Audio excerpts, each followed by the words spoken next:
Today I'm going to show you how to check for updates. Since many of you haven't been on this at the school for a while, or maybe even haven't turned on your machine on for a while, you might want to just double check that your updates are good to go. That way, that's all done before you even step foot into the school. This is something that you can easily start, put it in the corner, let it finish up, and then come back to it, let it finish up, and then that way when you're back to school, it'll be done. So one way to start is go over here, reach to search, click on it, just search update, and you should see check for updates. You click on that, it will open. The other way you might want to do it is if that's not working right, click on start, click on the settings, that will come up, and all the way down the bottom is the last thing, updates and security.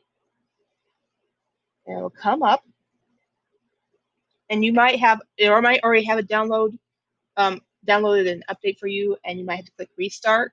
Go ahead and do that, and then you want to, once it restarts, you log back in, come back to updates again, and you want to click this button, click check updates. It'll do one of two things. It'll either find some updates for you, or it'll come right back to here after a minute.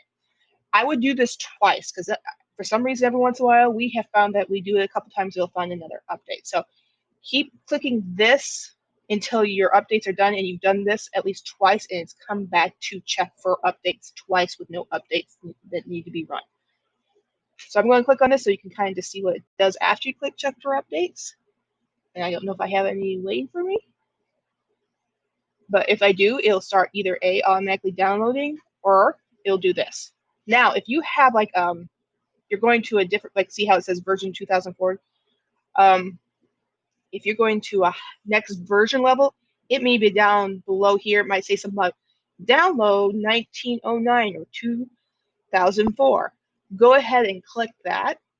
That will take long. Those are big updates. So definitely put that, once you start that, put it to the side somewhere. Come back an hour or two later, see if it's ready, restart it, put it to the side again. Once it's rebooted, come back in here, check for updates once more, just to make sure you don't have any other little things. But that's just something you might want to do before you even come back to school.